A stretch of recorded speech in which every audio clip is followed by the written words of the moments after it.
This is the crew of Atlanta Sex Therapy, and I'm so excited to be here today. I'm feeling good. It's Friday. It's Friday in the spring in Atlanta, so this should be just really exciting. This is a really cool time of year for us. You know, it's right before it gets too hot, so you can enjoy being outside, being on a nice patio with a margarita or something before the heat hot Atlanta drives you back inside. With that, so good morning to everybody, and today we're going to talk about when, what, and how to have the sexual conversation with a new partner. And so I'm excited to hear what everybody has to say, but let's just check in with everybody. So Jessica Renard, how are you doing today? I'm doing great. I'm happy to be here. Yay, happy to have you. Jessica Addison, how are you doing today?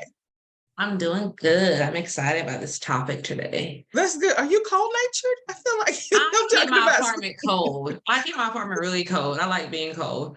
I like being cold too. All right. Good morning, Sharian. How are you today? Doing good. I'm like you. I'm happy it's Friday. Right? I got a full day, but I'll be free. So in a minute, if I can just make it to 6:30, I'll be free for 2 days. Okay. All right. So who wants to start? When, what, and how do you start the sexual conversation with a new partner? And what do you think the conversation should include? All of that jazz. Jessica Renard, we're gonna go with you first. Sure. So first of all, it should happen. Yes, please. The importance please. of it happening cannot be overstressed. Yes.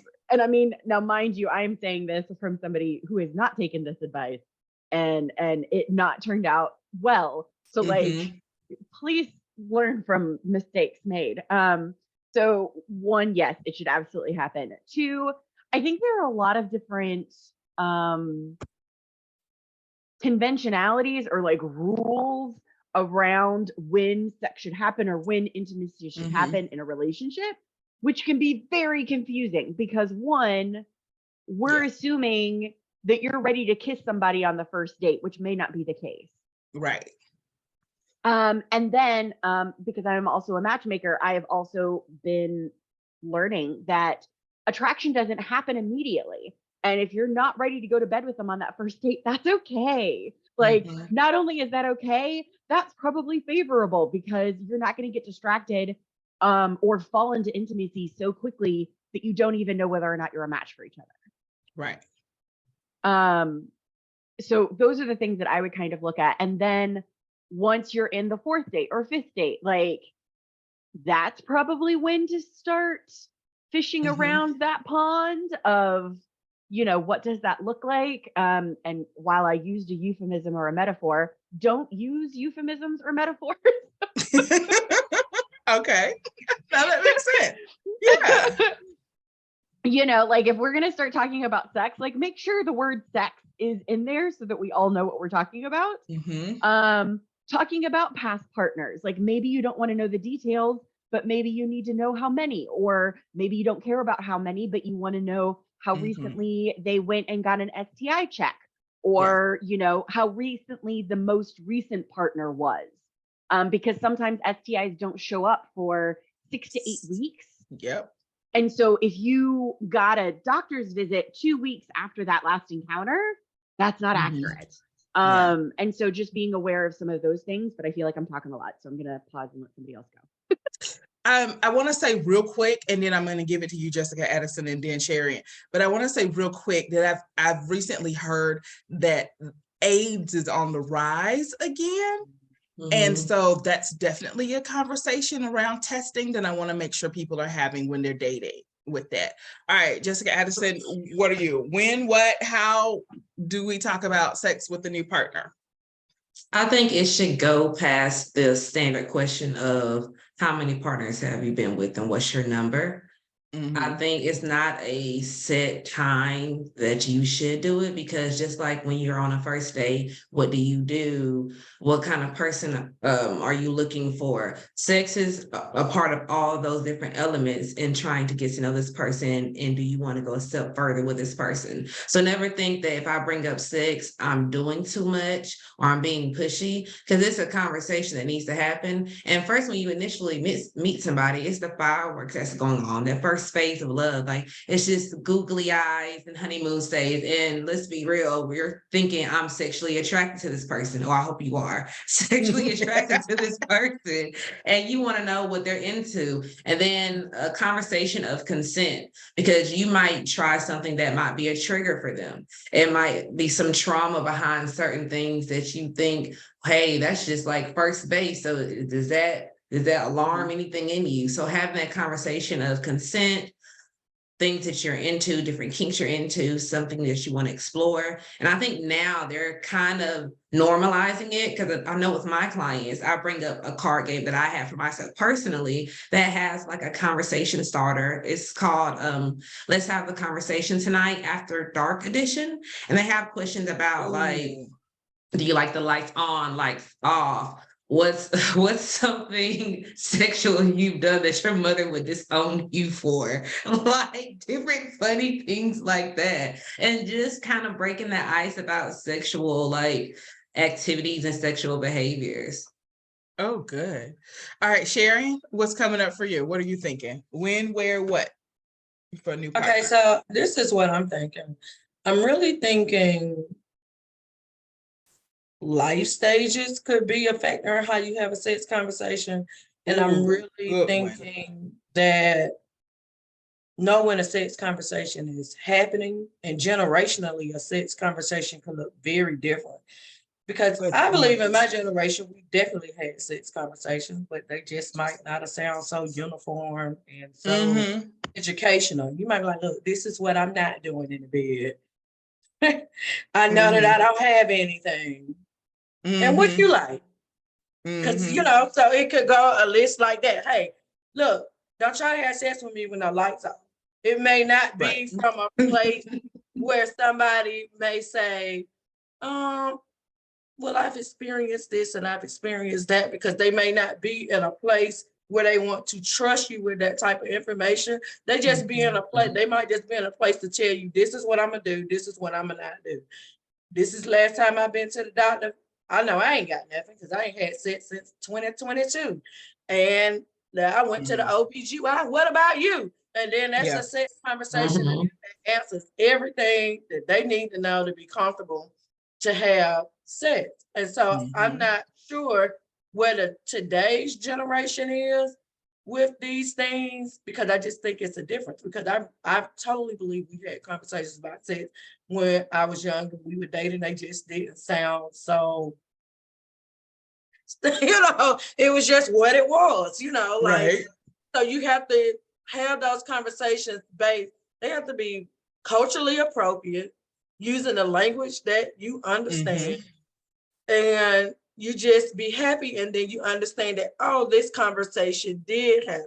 I did talk about the last time I've been to the doctor. I did talk about my dis and dislikes, and you are both satisfied. Because growing up, I don't quite remember any of my girlfriends and any male friends just literally jumping in the sack with a person without any type of conversation. Gotcha. I've seen it all. I've seen it all. As far as when the sex conversation should happen, I think it should happen multiple times, because I would want a couple to get in a habit of just good communication, or a new partner, good communication. And also, I think we've all had conversations with people and we can't remember that conversation 2-3 years ago. And so I think it should be something that's ongoing with that. When the first time the conversation needs to happen is when you guys start talking about sex. And so when it kind of naturally comes up in the conversation, then that's when you also want to ask whatever your big major questions are. I would love for your major questions to be, How are we going to keep ourselves sexually safe? What methods do you prefer? If pregnancy is a possibility, how are we going to protect against pregnancy? I do not think that the pull-out method is the best method. I just don't. And so please be conscious about that. How do you plan to protect our sexual relationships once we enter into sex? Like, are you still going to be having sex with 20 other people? Okay, that's fine. Or however you'd like to do it, what's okay and what's not okay with that, and making sure there's a plan for protection. Because we could have both had STD tests 5 months ago and we both be clean. But if I'm just dating and having sex with you casually, and I'm dating 6 other people and having sex with them casually, I'm telling you now, somebody in that mix is bound to have herpes. That's too high of a number. And some people do roll like that. So being able to do that. Also, if you introduce the conversation, you set the precedent for this is something that we can talk about with ease in the relationship.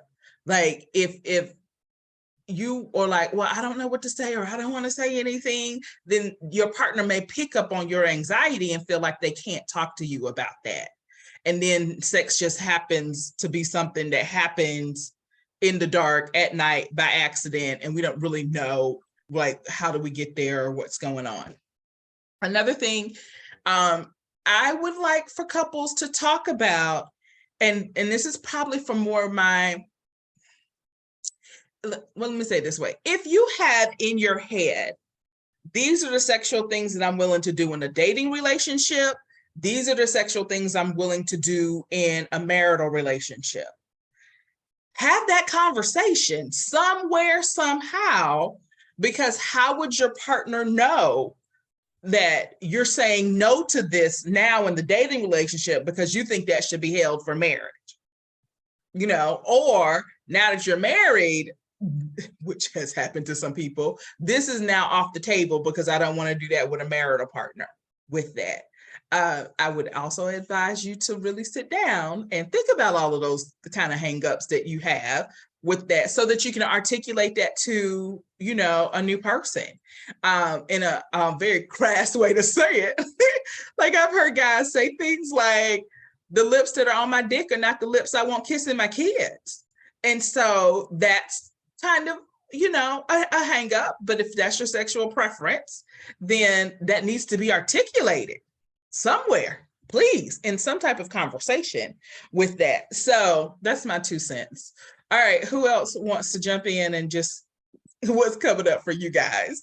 I think I also just want to put an input of, like, what does that trust look like? Ooh. Does that trust look like I have a paper from the doctor's office that says that I am clear on these STDs or STIs before we have sexual relations?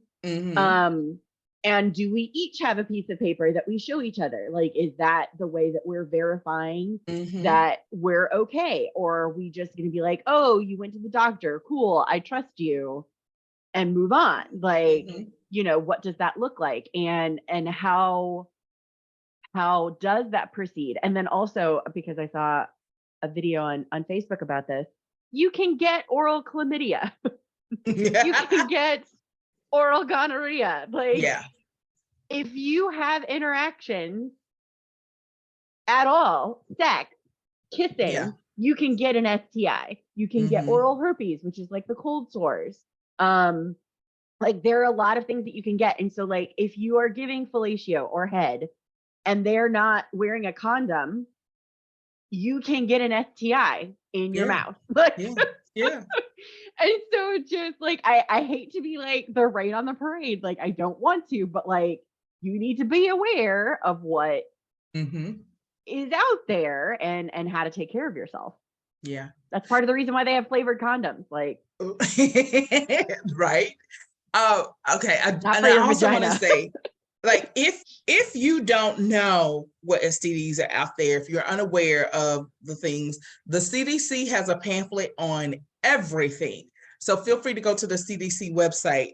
Also, YouTube probably has a video on everything, on some basic just things to know about the various STDs, what's on the rise, what you need to look out for with that. And just kind of also just kind of be conscious, like just conscious. And I know the tendency is when we're love and it's a new relationship and we're so excited and it's so hot and heavy and, you know, it's fabulous. Enjoy the fabulousness, but I do want you to keep your feet on the ground just a little bit, just a little bit. So, because a lot of these, like herpes, a person may not know they have herpes until they've gone to get tested with that. And last time I talked to a doc about herpes, they said, this is what you need to know. If a person has had more than 3 sexual partners, they probably have herpes.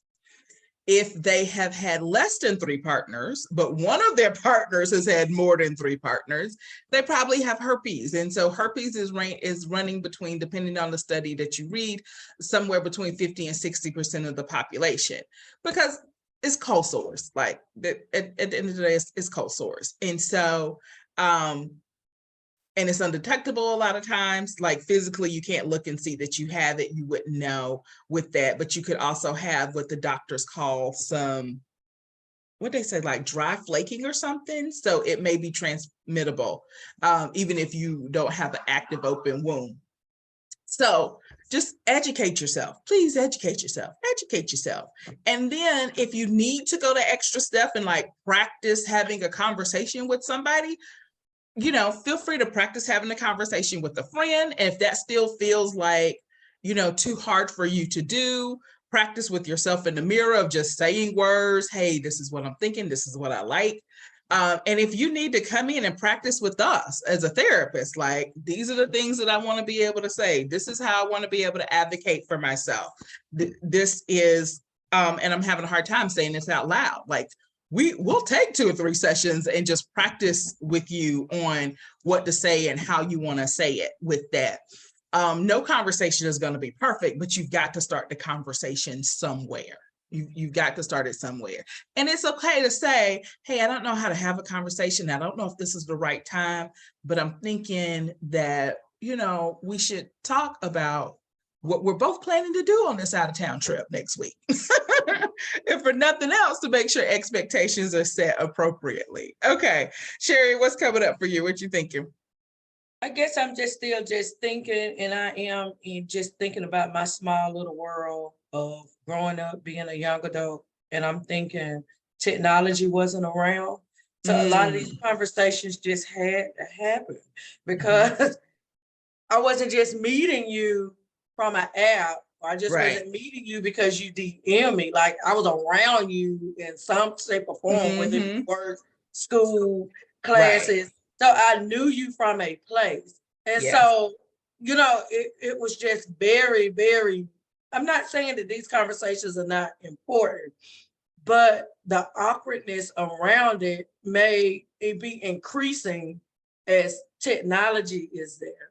Because it could just be simply, I'm at work, you at work. Oh, I like you too. So tell me, I'm in the girl. And these conversations may happen over a period of time. Yeah. Oh, you did that before? Oh, you know, what? You know, so you know, so you don't go with that girl no more. And then when we were growing up, someone disclosed everything. Oh, this girl or this boy did this, we did that. Oh, really? Oh, that's not really my thing. So just, it was almost like these conversations just took days because the time of getting to know a person and casual sex wasn't so accepted. I'm not saying it wasn't happening. I'm pretty sure that it was 100% happening, right? Right. But what I'm saying is it wasn't so accepted. So I think people were more conscious about having sex with a person. Where we gonna meet at to get this done? Because I can't text you. You know, what if you commute? So I just think, you know, I'm not struggling here. I'm just thinking about it very differently as far as like, why is it hard? You know, and I'm sure that even when I was coming along, not that I'm that old, you know, I was born in 1800s, but I'm pretty sure that along these things were still there, right? I'm pretty sure some people still experience the awkwardness. I'm pretty sure it was hard So I'm not being dismissive. I'm just simply saying, I think that with dating apps and quick connections and, the fact that it's accessible, then it makes these type of conversations even more important and maybe even more stressful because I don't really know you. I just met you on a dating app. So maybe this is a little bit awkward versus when those things weren't really there. Yeah.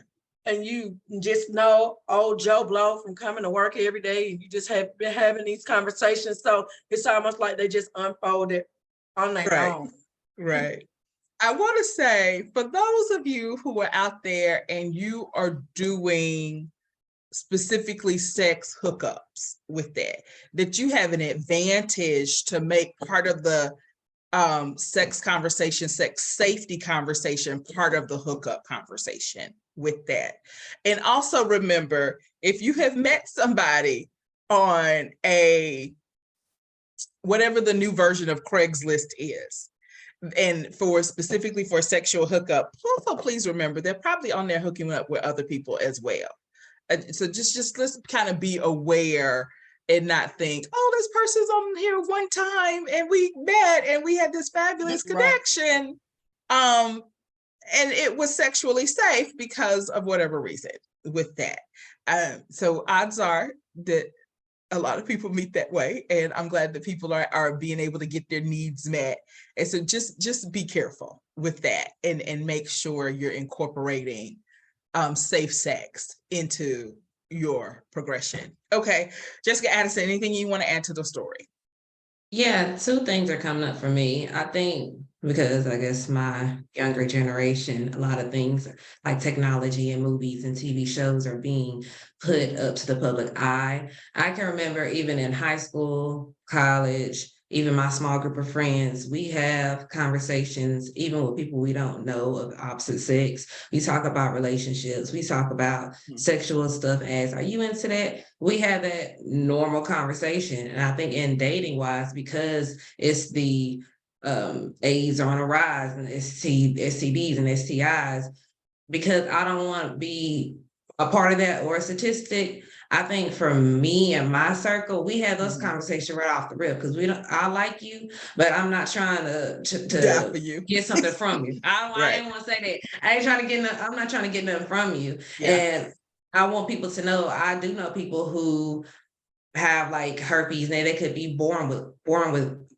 it. They could have HSV1 or HSV2. Ooh. Sometimes they don't tell people, even if they've been undetectable and they take their medications because they're scared of being looked at differently. But there are some people who are married to people and have long-term relationships with people who don't have herpes and their partner does have it and they take all the precautions. So if you meet somebody and if you're scared to have a conversation, know what else you'll be scared to have a conversation about that's other than sex later on and getting to know them. What are you willing to give up? You're willing to give up your voice because you're scared how somebody's going to treat you. But there's a lot of other people out in the world who want to accept you and not look at you differently and see how can I work with you? How can we allow this to work around in our relationship? No, that's a good point. I want to talk about and Sharon, you hit on this, so I don't know why I didn't say this earlier, but for a while, at least 10 years ago, and I haven't done the latest research, so I don't know what the numbers are, but the STD rates were rising 10 to 15 years ago. They were rising in the kind of over 60 population. Definitely. Jessica, Renard, is that still the case? Are the numbers still rising? Have they still rising? Yeah, that's one of the issues that I wanted to also bring up as well, because like a lot of times when we're talking about new partners, people think that it's like 50 and below, and it's like STIs are running rampant in nursing homes. Like people are having sexual encounters and they're not thinking about what that looks like now because that was not part of their world when they started having sex. Right. It was. They didn't talk about it. Well, that generation just did not say things out loud. And so I remember, I don't know if I was in a training or something, or I don't know how I got the story, but I know one older gentleman was like, well, if her kitchen is clean, I believe she's clean. Yeah. No. The two don't correlate. don't correlate. The kitchen and the bathroom clean. She clean. She clean. Like, no, that's not how we track that. So yes, Sherry. I want to share a true story of somebody that I know that's very, very old who got syphilis, and they pretty much put her in a mental institution. Yes. So it was really a horrible experience. And it wasn't the fact that it was a situation like, like 90 something old. And so it wasn't a situation where it was just frowned upon women. So it wasn't that. Ooh, yeah. So, it wasn't that it couldn't be tested. It couldn't be talked about. It was, what's the consequence?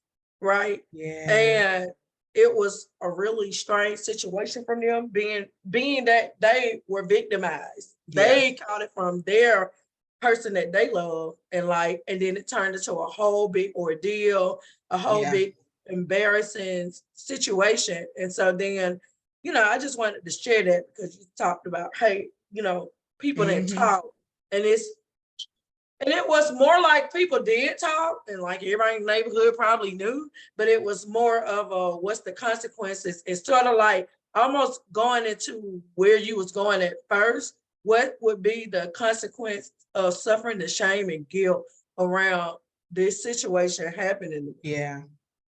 So yeah, it was talked about, but not talked about, if that makes sense. Am I making sense? Yeah, no, that makes sense. Yeah. So, and I think what I want people to take away from that, no matter what age you are, whether you are 15 or 55 or 85, 95, and you're going to have a new sexual partner, you have to have a conversation with them on how are we going to keep each other safe. Like it has to happen. It has to happen. It can happen in a light, flirty way. Y'all can shop on Amazon for flavored condoms together, but it really needs to happen. And again, if you need to practice with one of us, feel free to call one of us and practice. Like, what should I ask? What should I say? If you're older female and you haven't had sex for a while, you may want to start with a set of dilators first to kind of just, because vaginal atrophy is a real thing with that, and we want you to have an enjoyable experience. Also, if you're an older adult, you also need to probably have a conversation about like hip and back and positions and just what are we expecting with this, and what makes great sex, what makes for great sex. So, all right, those are my 2 cents. My biggest thing is have the conversation and keep having conversations, because you set up the precedent that that's something that we can talk about in this relationship with that, Oh, one last thing. Don't yuck my yum. If your partner says something, do not say, "Oh, that's gross. I can't believe you like that," because you will shut them down and they will not tell you anything else with that. And so when you enter into a conversation of likes and dislikes around sexuality or anything, please just take a step back and say, okay, that's interesting. But do not judge them for anything, because you'll shut them down and you won't be able to get the truth with that.